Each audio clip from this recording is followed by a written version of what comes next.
is used for analyzing plants and vegetation on a much larger scale than something like on a by hand on on the ground.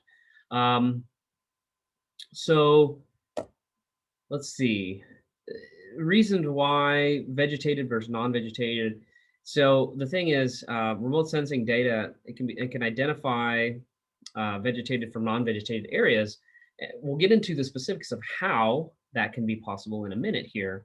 But just to give you some kind of overview of some of the use cases and subjects that can be why vegetation is widely used in a remote sensing environment, detecting disease or insect infestations. This could be in crops, this could be in forests, this could be in jungles, whatever it is. Um, any kind of landscapes where there's vegetation involved and there's disease that is demonstrating some type of difference compared to normal healthy vegetation. Um, and mapping inventory, right? Because we get this much wider view, as I'm mentioning here. From the air, you have a much wider perspective of what's going on. So you're creating these big maps of, and frankly, a lot of the time, vegetation as they're planted are on vaster scales or larger scales than other types of things. So when it comes to landscape, whether it's a forest or it's a farm or it's a vineyard or it's whatever, right? You're talking large areas, things that would take a lot of time to get a person on the ground, boots on the ground to really go out and figure this stuff out. Not to say that this replaces any of that ground truthing type of methodologies per se, but this is certainly another tool in this wheelhouse. So let's talk about how, yeah, not just plants, minerals, clays, irons, so soils as well. Soils is another thing. So like specific minerals, many plant families, they have species. And I've worked on projects where I've done a habitat, vegetation habitat species type of analysis before. And this is all through this type of remote sensing kind of techniques. With specific indices involved, the thing is that vegetation in particular, they have distinct spectral, again, that's the key word to that. And you guys all know what that really means by this point, right? Spectral, you're talking about the radiometric electromagnetic spectrum. So the spectral signatures of vegetation and certain plants in particular is quite different comparatively as you look at, say, if you had a row of different things, different vegetation, you could pull out different spectral signatures and really identify. And this is through being able to do this through remote sensing. So you can determine plant health, the vigor of a plant. Okay, how healthy it is, how much it's producing. Okay, so how healthy a plant is, its vigor. That's another thing that can be determined through spectral analysis and looking at the wavelengths, the electromagnetic wavelengths, as we know by now. So the reasons why remote sensing data can indicate plant vigor, well, we have infrared. You have infrared bands, okay? And infrared is going to be the key to this working out. So you have infrared vision into this, okay, into the plants. It's like you're looking behind or you're looking inside the plants in a way, okay? And so why and how? Well, so these infrared bands, they really make a difference because plant cells, we know this, they're composed of chlorophyll, chlorophyll. And so what chlorophyll does is chlorophyll absorbs the blue and red light for photosynthesis. It's how plants make food. And so blue and red light comes into a plant, it gets absorbed, and photosynthesis occurs, and the plant gets healthy and it grows, right? And so with that being said, and this is like all plants, right? Vegetation then also reflects green light. Okay, so that's why plants look green as they do. That's why leaves look green as they are, because the green light comes in and actually gets more reflected as opposed to absorbed for photosynthesis. Now, when we talk about the infrared and why that makes a difference, So peak reflectance is not in the green wavelength, it's actually in the infrared. And so something called the red edge, which is a little bit of an in between where you have the red band and the near infrared, somewhere between 700 and 900 to 1,000 nanometers. Um, yeah, and so the NIR can detect plant stress before it becomes apparent in the visible spectrum. So let's back up to this real quick here for a second. So look at that infrared as it's let's see, as we're seeing these lines here. Notice that you've got red, green, blue, and then green here getting reflected back. But the infrared penetrating much deeper and also then reflecting much further as well. And so it's a much better indication of plant health than just good old fashioned does it look green or not. The infrared is going to tell a much deeper story when it comes to plant health, plant vigor, plant signatures, what type of plants they are, etc. And so this comes through this. This is exploited in this red edge band, we'll call it. Okay, so this is the spectrum here, and we see that um, essentially once you get past that 700, the reflectance percentage goes way up in the near infrared. And it's pretty stark quantitatively, the difference between something like a healthy plant versus a stressed plant. And this can be analyzed simply by essentially looking at the near infrared. Now, it's a little bit deeper than that, as we'll explain, but this is scratching the surface of this, okay? So a vegetation indice, um, it's a variation. So the variations of vegetation indices provide quantitative. Now, if we wanted to really break this down, so how much healthier was one plant compared to another, um, quantitatively, just looking at the numbers wise. And that's how we're going. And essentially, that's what we're going to be doing is analyzing the spectral signatures from these. So generally, indices range from somewhere between 0 to 1. Certainly, there's a qualitative component of this. I mean, I've worked with biologists before, and they kind of came back and after we did a bunch of fancy analysis, and they basically said, "Hey, we just looked at what the picture looked like, right?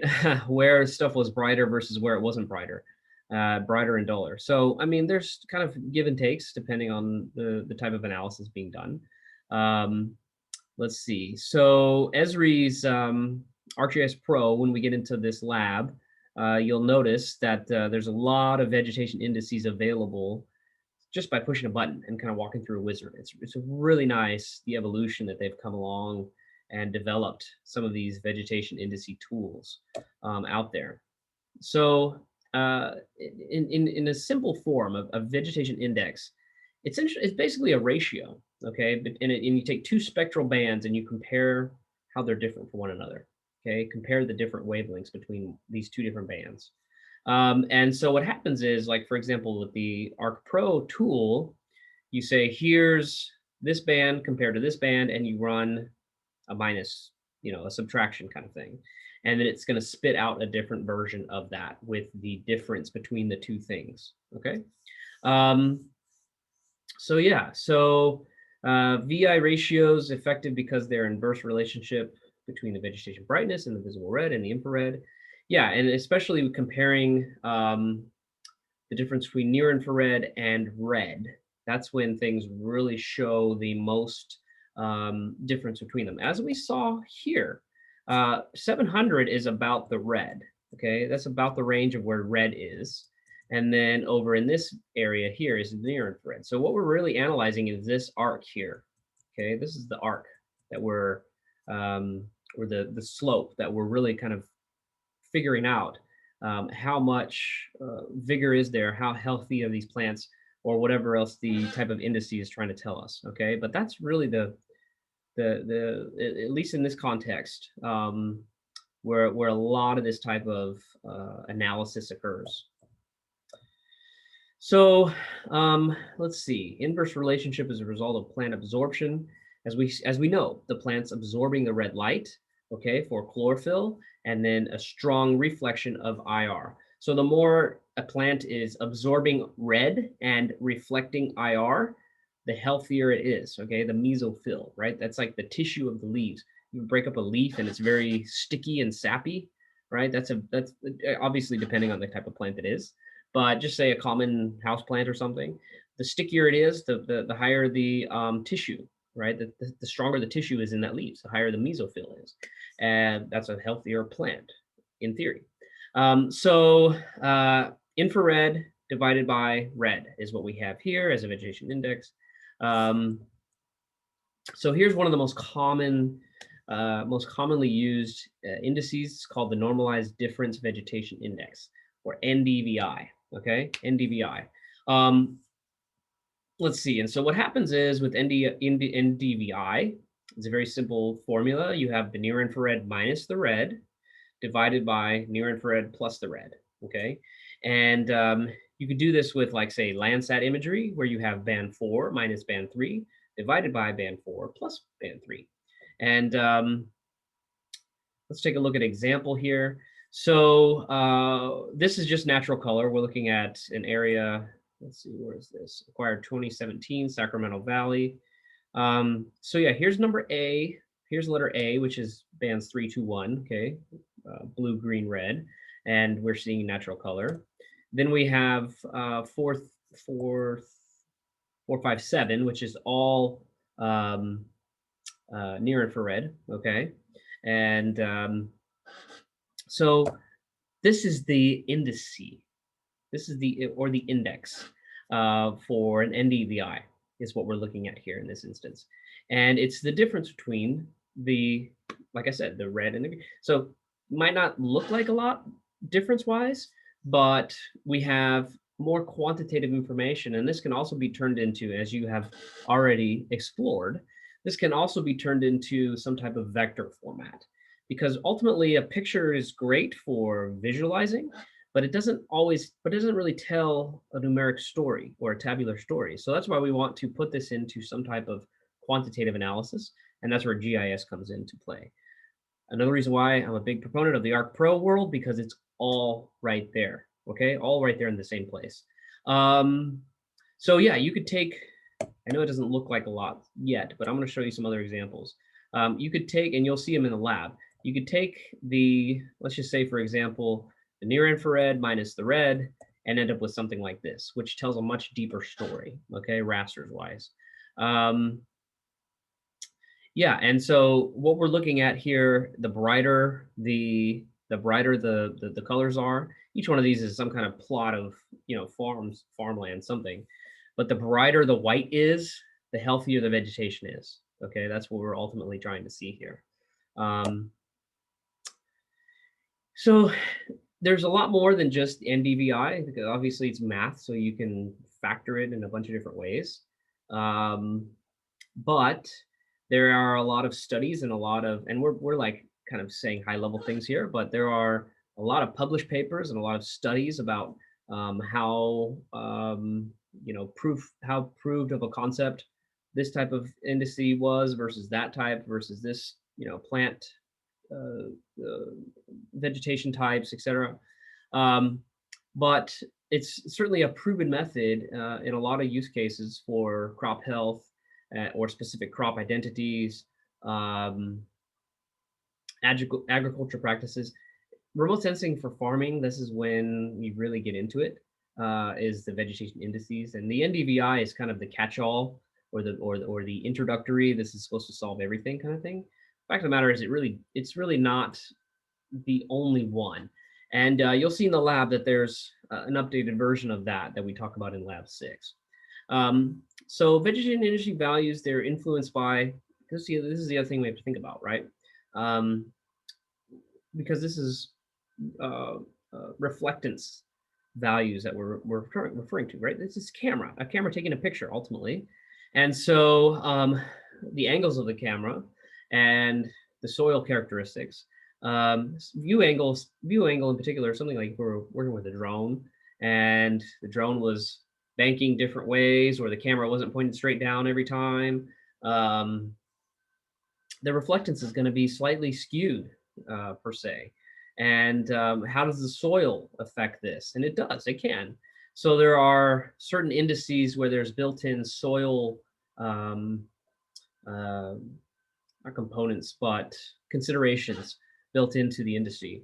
Um, yeah, spacing, etc. There's a ton of different stuff. So this is kind of a once you get into the weeds of this thing, it could be an entire a person could build their entire research life study on this kind of work. So it can be a pretty deep thing. Now, speaking of drones, this is another new common thing that comes that's up and coming with UAS.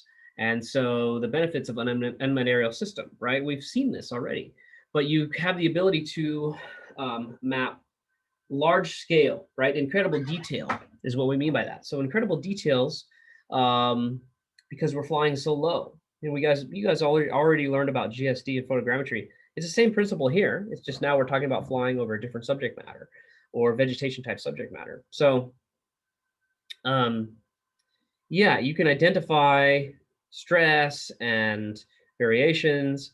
Um, Less mixing of soils. So you have much finer pixels, meaning that you're not going to have as much of a chance of mixing, say, a brown and a green pixel together. It's going to be pretty discrete between brown and green.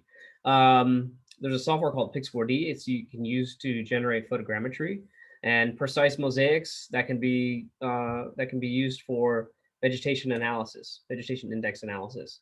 So here's an example of one where a drone was flown in New Zealand and captured 200 images with visible and near infrared, right? So this is what's called a multi-spectral camera. We've talked about this already. Um, you may have remembered this is a five camera setup. There's a whole bunch of these on the market, but in this particular case, that's what we're talking about here. So the images become mosaicked, right? Stitched together with Pix4D Mapper software, and then an NDVI map gets produced. And then out of that, on a simple form, similar to what ArcGIS would do, prescription map. So this would be, taking the raster and then vectorizing it. Okay. So here's an example of the natural color. And then here is the NDVI in a raster form. So what you're looking at is healthy vegetation being green and non-healthy being red. There's also some deficiencies in this though, because I'll be totally upfront about this. Um, the soil is obviously not vegetation either, right? So there's quite a bit to this, especially in the acquisition side of getting this right, and running an index that may go even beyond, because this is fine for saying soil, or this is fine for saying healthy vegetation versus non-healthy vegetation, but you could certainly say, well, hey, dirt is non-healthy vegetation, right? So you don't want to be skewed by those type of numbers, or those type of things that get part of the equation. Um, and those would be processed through even beyond an NDVI type of map, like we talk about in the next lab. But just to show you the concept, so you learn what is supposed to come out of something like this, would be a map demonstrating kind of unhealthy versus healthy. And it just so happens to be that it kind of goes like from this portion of the map throughout this portion of the map, with the unhealthy in the red to the healthy up here in the red. This is just a graduated color ramp showing, any type of GIS analysis can be redone to visualize this in some kind of way. Okay. But yeah, this can be then taken into an ArcGIS Pro or whatever kind of GIS software, and additional types of analysis and attributes and et cetera type of things can be thrown into that. Now, say you're working in an agriculture setting, maybe it's this farm in New Zealand, and soil was adjusted, and water distribution was corrected, et cetera. All these type of things been put into place, and The goal was now to refly the same area and see if things have improved, right? See how things have changed. So that's what repeated imaging, imaging, yeah, but imaging, that's what repeating the flights and capturing imagery of the same area essentially is going to do for you. It's going to enable an assessment of changes, okay, an assessment of changes in the types of conditions. So if it's agriculture, it's, hey, are things improving, or did things grow differently, or did this change in the field make a significant difference? Just, depends on the subject matters. But repeated imagery is a incredibly common type of practice in remote sensing sciences. So two basic forms, bitemporal, and again, temporal is time. Okay, so that's the key component of this. But bitemporal, you're talking about two different images, okay, at two different points of time. Pretty simple concept, before and after, right? With multitemporal, then you have change detection over several images, over a long period of time. Okay, so that could be every month for the last 3 years, or every day for the last 6 weeks, or whatever, right? Just to get some terminology down in this lecture, important things to know. So yeah, you have a couple different classification methods, or change detection methods. First would be classification, and this is again that kind of before and after. It's all a before and after kind of thing, or this and that kind of thing, right? In terms of time. But with the classification method, you can run differences between the image classifications. And we've seen image classification already. Some might say it didn't work too well. I've certainly heard some of the complaints about that. Now, obviously, we were only doing it on a very basic and kind of quick and dirty level. And this could be refined much further. But nevertheless, it is a method of, here's one classification from one date, here's another classification from another date, and show me the difference between these two things. But that's ultimately what you're trying to do, is run an analysis to say, show me the difference. It's similar, right? It's similar to the vegetation index. I mean, except in that case, it's not a temporal thing, where in this case it is. That one would be bands difference, the difference between the bands. This one is literally a difference between two different images or multiple sets of images. Now, so that's image classification, but the more appropriate way would be through spectral change detection, the more preferred method. Okay, spectral change detection. So we're comparing spectral signatures directly this way. Okay, and certainly, all things considered the same, say you have plant A versus plant B, and plant A started out very healthy, and then again, it's the same plant, right? Maybe I should say time A and time B. So time A, things were very healthy. Time B, things were not so healthy. The signatures, okay, even though it's the same plant, the signatures between that plant would be much different. And so that's how we're able to tell the difference between those two. Okay, so techniques for conducting the change analysis. I know this is a lot of words. I have a lot more pictures coming up, I promise. But we could do band math. Okay, another great thing about GIS Pro. Let's see. Arithmetic operations applied to corresponding pixels. So the pixels have to be co-registered to one another. The images have to be essentially referenced in the exact same place for this to work. So it's like pixel A and pixel B essentially are the same thing. At least they're the same feature. In reality, that's what you want to happen. Otherwise, you're not really going to be able to effectively do this. And that will produce a quantitative difference, a quantitative output of the change in the pixels. Okay, how are the pixels different from one another? So common operations, very similar to what we were just talking about with the indexes, right? Or the indices. Image differencing, before and after, B1 versus B2, okay? A1 versus A2, A versus B. The difference between the two things. Or division, division of the before and after bands, increased differences in D end or changed pixels. So yeah, it could be a ratio or a difference is basically what I'm trying to say here. Now, let's see. Software uses multiple bands to transform. So let's get into some specific terminology. There's something called principal component analysis, or PCA. And so what happens with the PCA is you're going to get a number of bands that are based on data variance of the original spectral bands, and the user selects the appropriate PC band um, versus the minimum noise fraction. Generate a number of bands that are based on PCA rotations. User selects the appropriate MNF band. Yeah, I don't think we're even going to get that deep into it, honestly, in this course. We're really focusing more on the this minus that, or the ratio types. Okay, so I'm going to kind of skip over this part here. The author has a lot more to detail about this, but let's just keep moving on. Um, the chronological sequence of change. So this is the multi-temporal type of change detection. Chronosequences, okay?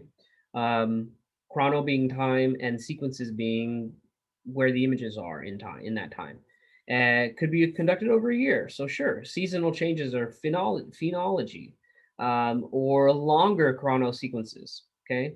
So again, this is kind of the same thing I've been talking about. Over years and years and years, aerial photography demonstrating some type of changes between those years. And maybe you're initially looking at 1 year versus single year differences. But you could also say, okay, here about 1982 versus 2007. But you have differences in between each one of those. You have images every year, so on and so on. That's what the whole chrono sequence enables a person to do, is go through and actually analyze from 1 to 1 or 1 to 15 or whatever it is. Okay. Um, yeah, visual interpretation rather than quantitative analysis.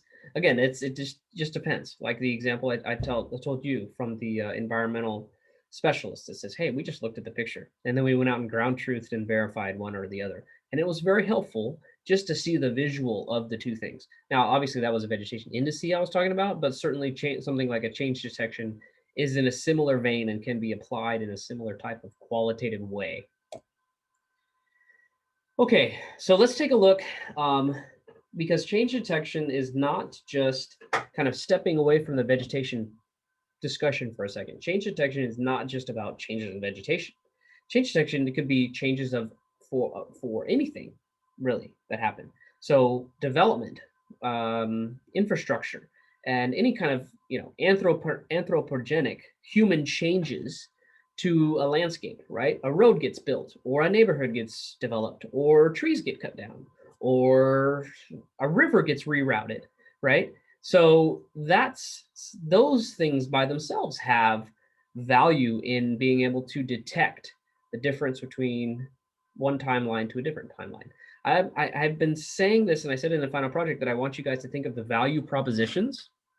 So when I say value proposition, I'm saying something like, it's helpful to use change detection for civil engineer X to determine where the proper place of the road pathway should go based on these changes over time. I know I'm kind of saying all these things off the top of my head, but that's a value proposition I'm trying to, something as an example that I'm trying to convey here. Yeah, so we have an example in Arcata, or in Northern California, and we're going to look at quite a bit of difference in development over 48 years. So we have some examples from satellite imagery. Let's see, is there any pattern to these? Nah, not really. Some of them are 6 years difference, 11 years difference. Essentially, like I said, we're looking at a difference of about 50 years time frame, and some satellite archives that were pulled in between them. Okay, so let's take a look and see. Here's 1941. Okay, 1947. Do we see any differences there? Again, don't pay attention. We're not necessarily paying attention to the spectral part of this. Okay, I know that the some areas are brighter than the others. When you compare one to the other, you go, oh, that's what we're looking for here. I'm actually talking about like development wise, land use wise. Okay, so 1947, I see that the river has changed a little bit. 1954, again, the river's changed, and I'm seeing some different plots. Actually, if you look in the center portion, I'm kind of toggling back and forth. So pay attention to this bottom right area here as we're looking at the years. Okay. Um, so there's some kind of pond and some kind of activities going on. And now there's a big old, some kind of housing or trailer park or something here. I think the road actually changed too, correct? Yeah, the road completely changed. It looks like now it's an actual freeway instead of just a two-lane road into something probably like an interstate with a clover leaf kind of thing going on. Um, I mean, look at the differences here. And so even if we pulled out probably 2010, it'd be even different than that. Um, from what I understand with the background of this was a logging operation. And so we were seeing differences where, nothing was touched in the early 40s to progression of forest being cut down, road and infrastructure being built, housing and et cetera being built, a logging factory, doing its logging operations, and then eventually kind of closing down. And now you have the town as it is. Okay. Here's another example of Las Vegas development. Okay, from 1991 to 2000. I wish I had 1991 to 2001. This is an older example from Esri. But just looking at this one of a 9-year difference of development is pretty astonishing. Okay, so you guys can check this out too. Let me open this up and see what it does.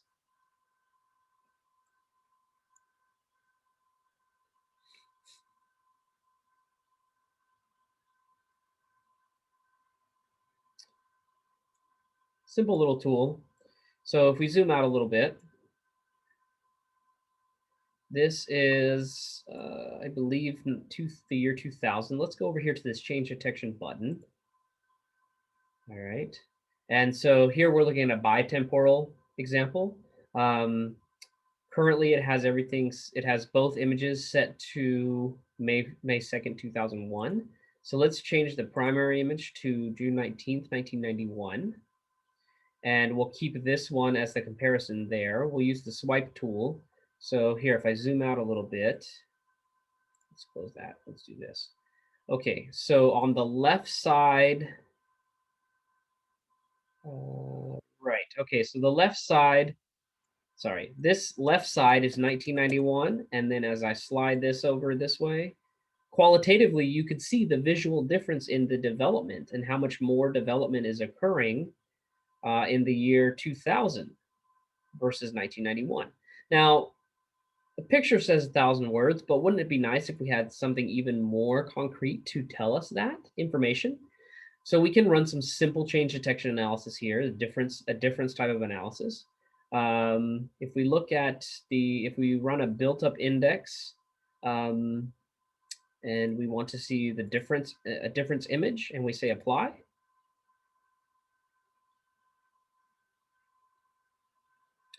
Okay, so what we're seeing here, let's see if I put this, there we go. So the dark green areas are areas that have, and notice the swipe thing is not doing anything anymore because now we're just looking at the difference. It's now a new image, a new raster showing the difference between those pixels. The green being new development, right, where things have changed, and the purple and the white basically meaning things have stayed the same. So yeah, this could be turned into vector, obviously, and can be, which would be an even more quantitative type of communication. And it could be plotted into parcels or zip codes or anything that's more specific like that, where we wanted to compute how much change was occurring on a granular type of level. Okay. Anything else? So I think this is the last slide. Okay, so what's the best type of change detection techniques? The thing is, the qualitative assessment, as we saw, it's certainly going to provide a visual comparison of two or more images, right? And just that alone is tells some type of story, right? The quantitative analysis is going to show the difference between the DN values, and that's what we saw with the green there. It was like adding the green to a new raster to show us here's where things were different. DN to DN1 to DN2, right? Were they different or not? And so yeah, with that example, not only are we getting pixels, but those can be converted into vectors and can be easily translated and used for further analysis in GIS. GIS is great because then we can share those results, simple ways. You guys are kind of going through that whole life span here by with Lab 6, first running a vegetation indice, then running change detection between the two things, and then sharing those results all within a matter of hours. Okay, pretty neat stuff. Powerful stuff that can be really leveraged in something like an ArcGIS Pro. All right, that's going to end this lecture for today. Hope you enjoyed, and we'll see you next time. Bye for now.